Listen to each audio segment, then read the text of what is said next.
Entonces el Estado es cómplice de toda esta situación. Y no le venga pues a echar la culpa a las comunidades, ¿no? Cuando ustedes mantienen vivos, señores del Estado, a estas organizaciones del narcotráfico y el terrorismo, porque ese es el gran negocio del Estado. Los grandes generales, los grandes militares son los más beneficiados, son los que ganan la plata por estar en zonas supuestamente donde hay terrorismo, por estar en zonas donde hay narcotraficantes. ¿Cuánto ganan? ¿Cuánto se llevan de dinero mensualmente? ¿Y cuántos años están en la misma situación? El Estado sería cómplice de narcos. El periodista Alex Pino señaló que los dirigentes indígenas que están siendo asesinados no tienen justicia. Esto porque en muchos casos ni siquiera se han investigado, debido a que el Estado es cómplice de todos los corruptos del lugar. Y es que ya se sabe que los que acosan son los mineros ilegales, taladores, narcotraficantes y empresas internacionales que operan en la zona, pero a los que no se les castiga porque supuestamente no encuentran pruebas en su contra.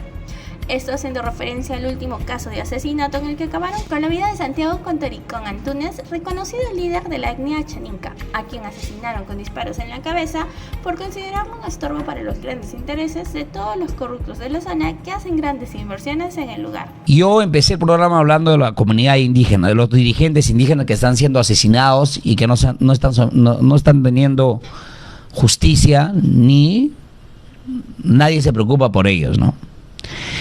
En la mayoría de los casos de los responsables no han sido sancionados y en otros ni siquiera se han iniciado investigaciones. El Ejecutivo creó un mecanismo intersectorial para coordinar la protección a las comunidades indígenas acusadas por los narcotraficantes, taladores, mineros ilegales y empresas internacionales que operan por la zona, pero que acaban con la vida de los dirigentes indígenas, ¿no? Y estos quedan en la impunidad.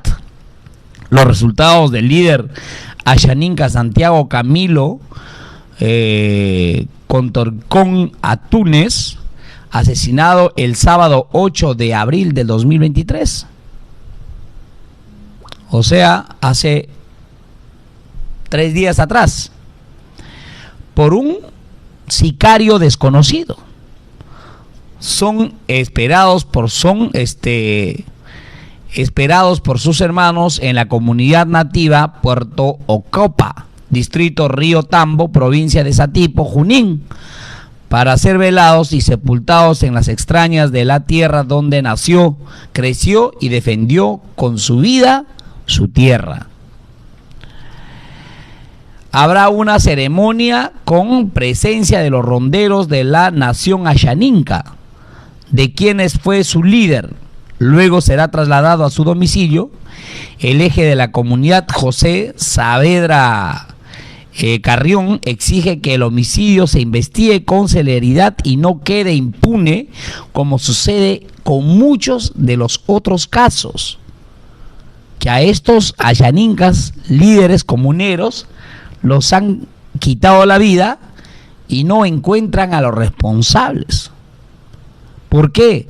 Porque tenemos una administración de justicia que simplemente por el hecho que estos señores viven alejados de las grandes ciudades, no se les investiga y sus muertes quedan muchas, es decir, de todos el 90% en la impunidad y solo el 10% están en investigaciones y no hay ningún responsable o sancionado, ¿no?, a favor de estos comuneros ashaninkas.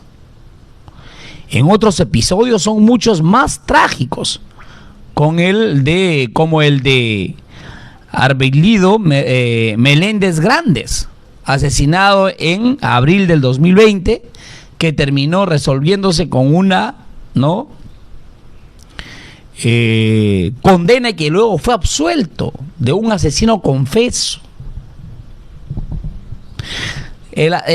Seguramente el asesino confesó por la desesperación, pero que luego cambió de versión y se declaró inocente y está en libertad, seguramente asesinando a más compatriotas ashaninkas.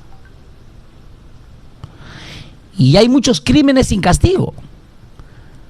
Además agregaron que estos asesinados tienen que ver mayormente, ¿no?, con el narcotráfico y la tala ilegal de árboles. Aquí cambian actividades ilícitas a ausencia del Estado y un elevado nivel de vulnerabilidad de las comunidades indígenas que nadie las protege. En su turno, la abogada de Mar Pérez de los Derechos Humanos informó que lamentablemente se ha logrado condenar solo, ¿no?, a los autores materiales de algunos asesinatos anteriores del 2020. El resto de los casos permanecen en la impunidad casi en su totalidad, afirma la representante de Derechos Humanos. Y la comunidad internacional ha colocado la fotografía de todos los ayanincas, líderes comuneros asesinados. Y yo me pregunto, ¿que no hay justicia para ellos? ¿No hay justicia para estas comunidades? No, que lo único que hacen es defender sus tierras. ¿No que tenemos un Estado que combate el narcotráfico? ¿Que combate al terrorismo? Pero claro, es una organización viva que el Estado tiene que tener, tiene que mantener para que hagan el gran negocio de su vida, porque acaban con el narcotráfico, acaban con el terrorismo, que supuestamente se fabrican en muchos de los casos, cada cierto tiempo generan atentados, generan muertes de policías inocentes, generan muertes de soldados inocentes, que es el mismo Estado el que hace estas atrocidades para mantener vivas a estas organizaciones como el narcotráfico y el terrorismo, y nos hagan creer a los peruanos que esa consecuencia de esto, la inversión millonaria que hacen en estas zonas, culpando a esto, a este sistema, la muerte de estos comuneros, que Dios sabe si han muerto a manos de realmente los que enfocan la comunidad internacional, porque es lo que le dice el Estado peruano a los medios internacionales. ¿Quiénes acaban con la vida de los ayanincas? Pues los narcotraficantes, los terroristas, los mineros ilegales, los taladores de árboles, ¿no? Y claro, si fuera así, es fácil identificar en la zona quiénes se dedican a la minería artesanal, quiénes se dedican a la minería ilegal, quiénes se dedican a la tala de árboles, porque no todo el mundo va a talar árboles, pues señores. Entonces el Estado es cómplice de esta situación, es cómplice de estos asesinatos. ¿Y por qué mantienen vivo estas organizaciones? Para hacernos creer a los peruanos que esta es la culpa muchas veces de todo lo que le pasa al país. Pues que no tienen a Naciones Unidas, no tienen a DEVIDA combatiendo el narcotráfico, no tienen al grupo Cora ahí erradicando la hoja de coca año tras año, y no pueden acabar con este flagelo. ¿Cuántos años vienen erradicando la hoja de coca desde la época del chino Fujimori? Cuando terminó y comenzó a erradicar la hoja de coca hasta ahora, como si fuéramos un país netamente cocalero. Nosotros no somos un país netamente cocalero. En definitiva, hay sectores, ¿no?, donde todavía se practica la siembra de la hoja de coca. No es como en los años, pues, 87, 88, 86, 90, 91, toda esa vaina, que todo el mundo se dedicaba a ese cultivo ilícito, porque era la única fuente de ingreso en esos entonces, y que nada era prohibido, porque la droga se comercializaba como pan del día, que entonces todo el mundo se dedicaba pues a eso, a sembrar la hoja de coca y hacer las de narcotraficantes, cuando no eran narcotraficantes, eran ciudadanos que llegaban de todas partes del Perú a la selva a trabajar en la chacra, o simplemente hacer su chacra para sembrar la hoja de coca, porque eso es lo que producía en la selva, y nadie decía nada, nadie los prohibía, nadie los denunciaba. Era como un negocio lícito. vender la droga en los pueblos era como si vendieras algún producto lícito, y nada era ilícito, y a vista y paciencia del ejército, de la policía, de la DINOES, de las fuerzas especiales y toda esa vaina. Nada era ilícito, ¿no? Y entonces yo le pregunto al Estado peruano, en vez de echarle la culpa a estas organizaciones, deben combatir estas organizaciones. Pero el Estado nunca lo va a hacer, porque el Estado es cómplice de esta situación. Gracias a estos estados de emergencia, a la erradicación de la hoja de coca y a combatir el terrorismo, es que los grandes generales, los grandes militares, ¿no?, de los que tienen los galones más grandes en los hombros, son los más beneficiados, son los que ganan la plata por estar en zona de conflicto, por estar en zonas supuestamente donde hay terrorismo, por estar en zonas donde hay narcotraficantes. ¿Cuánto ganan? ¿Cuánto se llevan de dinero mensualmente? ¿Y cuántos años están en la misma situación? Pasan a retiro algunos, otros llegan. Esos pasan a retiro, otros llegan, y así se van relevando. Y a los peruanos nos van haciendo creer que el narcotráfico, el terrorismo es que comete de vez en cuando las emboscadas. Porque claro, hace muchísimo tiempo no hemos escuchado de una emboscada como la que ha pasado en la patrulla de la policía recientemente, y que hasta ahora no encuentran a los responsables. Bien raro, ¿no? Con tanto comando que tenemos, con tanto fuerzas especiales, marina de guerra y todos los soldados que están preparados para combatir a unas lacras que andan cargados su escopeta por medio de la selva, que ni siquiera tienen preparación. Es como agarrar a un civil y le diga, compadre, vamos a la escuela guerrillera o métete al terrorismo, acompáñanos. No tiene preparación, solo sabe caminar. Y ni puntería tiene porque no saben ni disparar. Nosotros hemos tenido enfrentamiento con los terroristas y por eso sé que esos disparan a una situación. Y que las embocadas bien preparadas, hay otra gente metida ahí. Entonces el Estado es cómplice de toda esta situación. Y no le venga pues a echar la culpa a las comunidades, ¿no? Cuando ustedes mantienen vivos, señores del Estado, señora presidenta, señor ministro del Interior, señores que administran justicia en este país, esto no lo van a acabar nunca. Te morirás, tú que tienes 40 años, 35 años, 50 años, te vas a morir y ellos van a seguir manteniendo vivos a estas organizaciones del narcotráfico y el terrorismo, porque ese es el gran negocio del Estado. Es el gran negocio de los grupos de poder que manejan justamente para obtener mucha plata, mucho poder económico. Y se convierten en cómplices de todas estas desgracias que pasan, de los asesinatos de los comuneros ayanincas, de la emboscada a los policías que mueren inocentemente a manos del narcoestado y no del narcoterrorismo y el narcotráfico, como lo llaman y nos hacen creer a los peruanos. Porque ustedes ven, hay un atentado y todos los medios de comunicación enfocan los terroristas, los remanentes, los que se están organizando, los que sobreviven, los que, ¿no?, hicieron tanta. ¿Ustedes creen? Porque a la selva no mandan a la zona de conflicto no mandan a cualquier soldado, pues mandan a gente preparada contra el terrorismo. Justamente son bases antisubversivas que están preparados para combatir al terrorismo. Y que de noches a la mañana y en minutos asesinan a tantos policías en una emboscada. Preparada la emboscada. Medio raro, pues.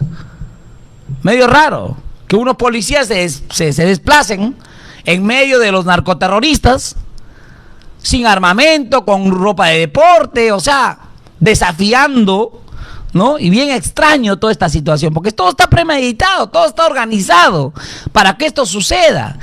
Y lamentablemente mueren gente inocente y nos meten a través de los medios de comunicación a los peruanos.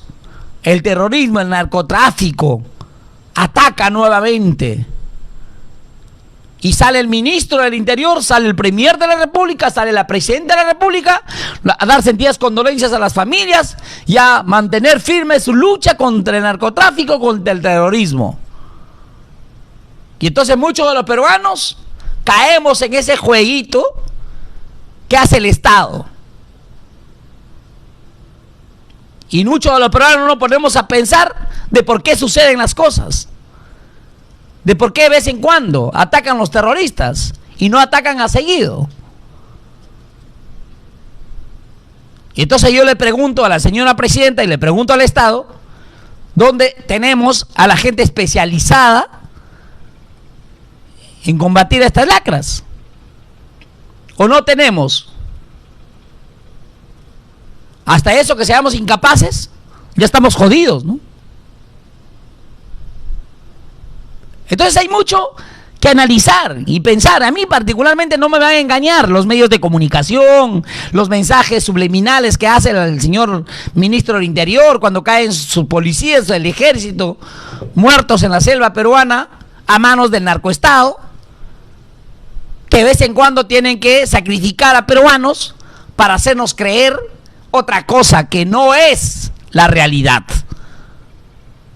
Y sacrifican a peruanos dejando hijos a huérfanos, dejando viudas, dejando mujeres embarazadas, dejando muchas veces estos militares que crían a sus padres, que están al pendiente y al cuidado de sus hermanos, simplemente los quitan la vida porque no sirven, ¿no?, ya para esta sociedad, para el Estado.